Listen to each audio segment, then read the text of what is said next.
Okay, hello, welcome back to another game of chess. Today we are playing e4. We are at 2151. The elo has been rising and it will rise some more as our opponent plays the most terrible opening of all time. Bishop f5 in the Caro-Kann, knight c3, e6, and they are going to walk right into my favourite bit of preparation, g4. The Van der Wiel Caro-Kann with g4. I tend to call it the Shirov attack, namely because Alexei Shirov really popularised this in my opinion, and he's got, the most beautiful wins in this line. A super aggressive move 5g4.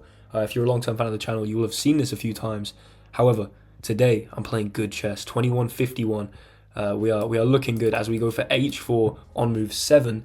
If you don't enjoy this style of chess, I don't know what's wrong with you. They push the pawn, so we attack the bishop and the pawn, and if you drop the bishop back into that h7 hovel, that little hole there that after they've played h5 they're trying to go into. I mean, hello, f3, get back there please. Then we can take this pawn on h5.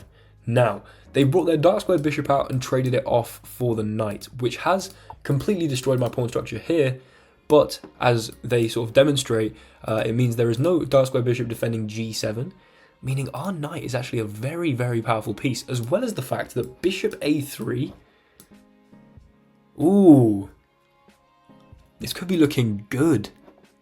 Or bishop g5. I mean, the dark squares are our domain now. 100%. This is nice. Okay. If I go bishop a3 check, they're going to block with the knight. There is no other move that makes any sense.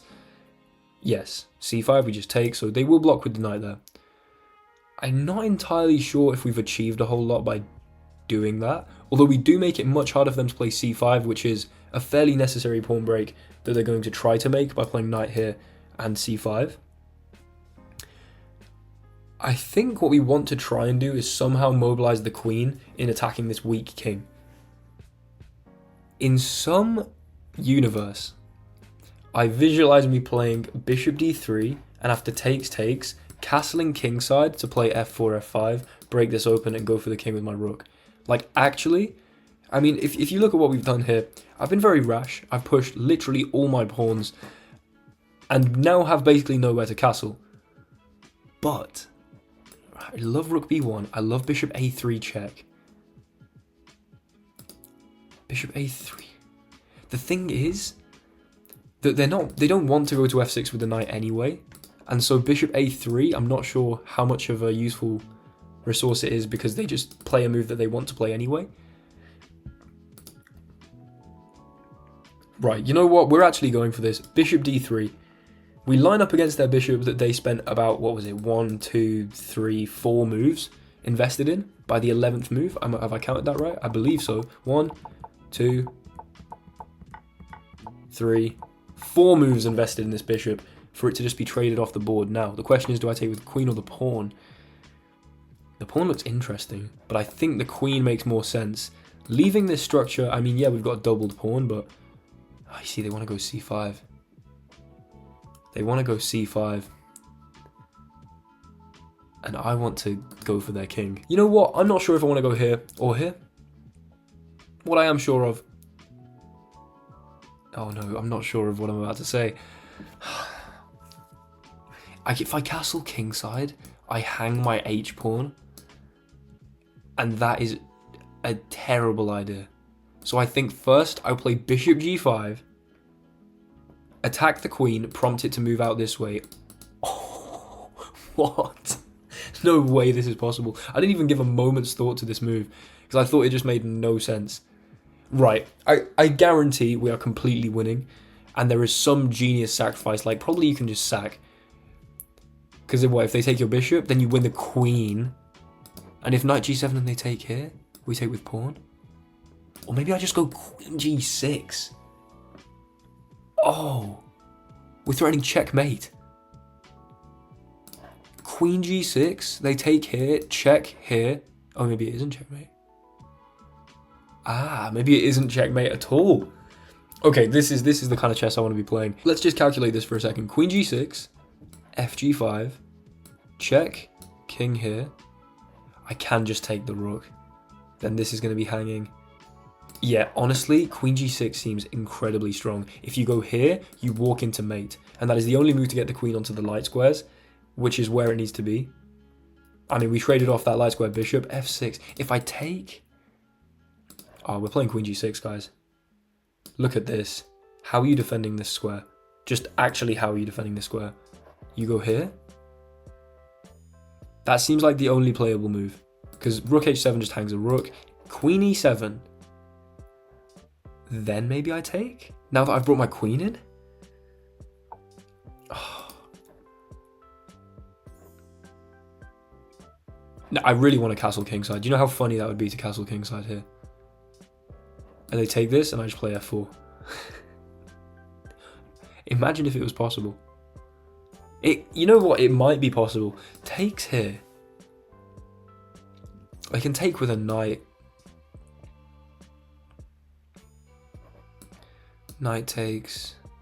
Guys, I'm about to play like, this is probably what the video is going to be called. The stupidest move I've ever played. We're castling kingside. Take my bishop. Take my bishop. You can have it. And I'm not even going to take back. I'm going to play f4. Now, I have not really calculated this at all. That is one of the reasons this is the stupidest move I've ever played. Or the dumbest move. I don't know. I feel like dumb might appeal to an American audience a bit more.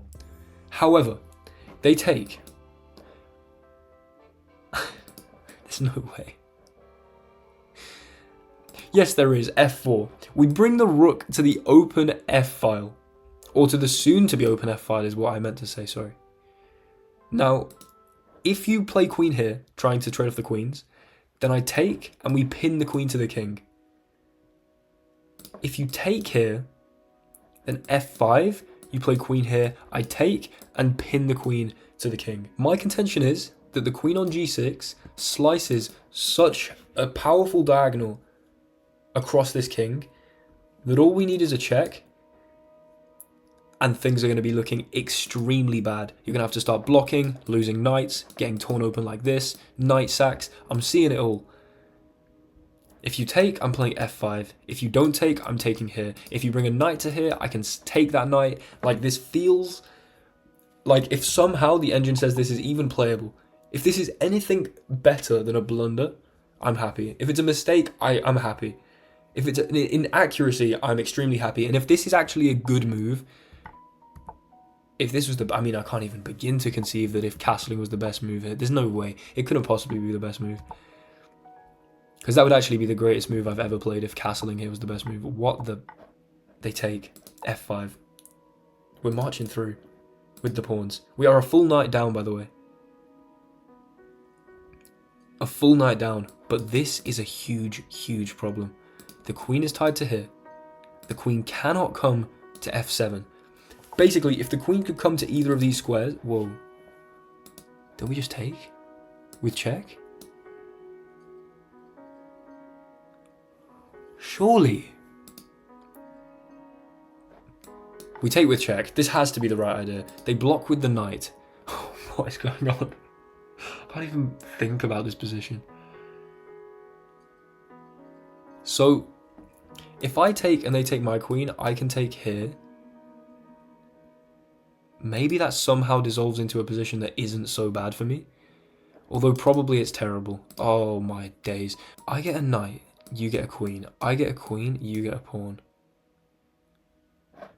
Check. You get another pawn, I get a pawn. I think somehow this is going to trade down into equality, I can't lie. What if I played rook takes here? Oh no. I thought if pawn takes I could take here, but the knight defends. Does it make sense to simply step back to f5? We give the king some space to run then. Okay, we don't have much time and I need to make a decision. I think taking loses our queen. And then after takes, I mean, it sort of boils down into, I believe, equality. Because after check, takes, we can take here, takes. I genuinely think this is going to be some kind of an equal endgame. If I play queen here, sorry. Okay, this is what we're going for. Queen here. We defend the pawn, we maintain the pin, the queen is still very involved, but it's not on its ideal square. Maybe the engine's going to tell me I should have taken this knight, but I don't want to see the queens come off the board. Even though I get my material back, and even though I back myself in that endgame probably, I don't want to see it. We have pawns galore. This knight literally can't move, by the way. This knight can't move, and this knight can't move. Oh, you're getting a bit cramped there, mate. What about g5? Wait, g5 you take here, though. Ooh. G5 you take here. No, because then takes. I pick up the rook. Oh, we're playing g5. Look at... They take my knight. I take here. Oh, I'll be completely honest. I didn't even think about taking my knight. Wait. I take here. I mean, it's got to be right. We take the knight. We are still down a knight for a pawn. If you take here, though, there's a double check. Oh, I think they can just take here, honestly. Oh. They do this. Here, hit the rook. Still a problem. Maybe we swing the other rook in. This is pinned. I actually just thought I blundered my queen, but this is pinned.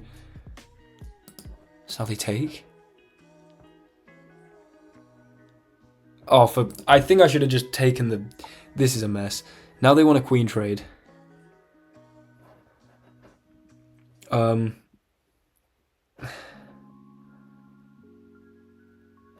Yeah, okay, we need to just accept this, I think. And go here. And then go here. I'm going after this pawn. Check. You're going to defend your knight? How? You got to go back here. We go up. The knight moves to here, maybe? Takes. This king looks like it's getting mated, I'll be completely honest. Here. You can go check, but then I go here.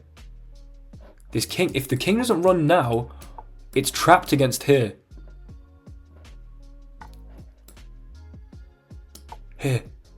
You move the knight. That's checkmate. Oh my...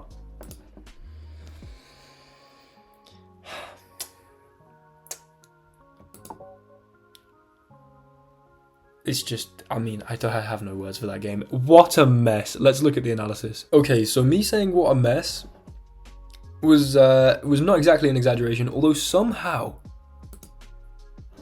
I was winning. Was castles a good move? Let's just quickly go through this game. Okay, so we've got our prep here. The Shirov Caro, standard stuff. Bishop here is inaccurate because, as we said, here, taking and then taking this, you now have to defend g7. So, okay, we're actually completely winning here, which is beautiful to see. The engine wants king f2 to play like king g3, bishop moves and rook f1. That would be funny. But bishop here takes, still fine. Now, would it have liked bishop a3 check is what we should think about. Not so much because c5. Okay, so bishop comes to g5 was one of the best moves, the best move. Here. Okay, this was a mistake. I should have gone knight to f4 to try and go check.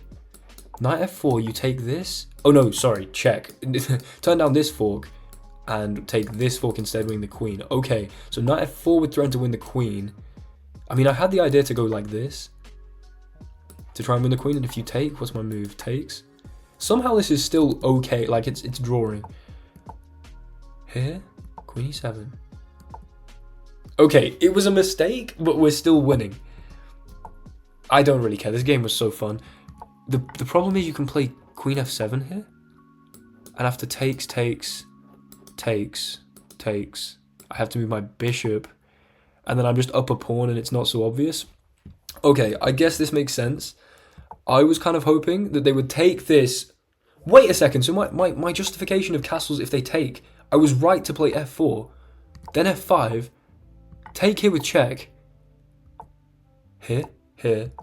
G5 was the mistake. Oh, yeah. G5 was the blunder. The problem being that they can just take my knight. And then after I take here, I'm actually completely losing after queen takes e6. But they didn't do that. Okay, I did think that was the case. Here, if I just taken, they take. Oh my, I have this. Yeah, and then rook e1. Okay, so instead of, I just got a bit excited about g5, so I should have just taken the knight, because I was threatening to take here, and so if they played g takes, then apparently just rook e1. Okay, at least it wasn't blatantly obvious, but yeah, g5 was, I got a bit overexcited, and I completely missed the fact they could take my knight. I'll just admit to that straight away. That was just a blunder. Now, taking was bad, because as I suspected they could take here, and it's just not obvious why I do. If f7, here, promote to a queen, king takes, and then I've got to like trade the queen. And even though I'm only a pawn down in a rook and pawn endgame, this pawn's going to fall, and my pawns are terrible, and their pawns are great, and they're getting in and winning. Okay, so admittedly we were losing. Oh my god, yeah, this was the big spiky, if we have a look here, this was the mess. So, takes here. This was terrible, because it wanted queen g6 again. I thought queen g6 was rook h6. Oh no, not rook h6, because the pawn holds. Okay. And then they messed up. I thought I'd lost my queen here. So there's about a billion blunders in a row. This is 21-51 versus 21-21, by the way, guys. If you are, considerably lower rated than this, take some solace, let's say, or take some encouragement in the fact that blunder, blunder, blunder, blunder, blunder. That's like 5 blunders in 6 moves. It's possible. It happens to everyone. Queen takes rook, though. Trading off the queens, and now, okay, I should have tried to protect my pawn sooner, because they could have apparently taken and allowed me in here. Basically, I realized I had, like, no time.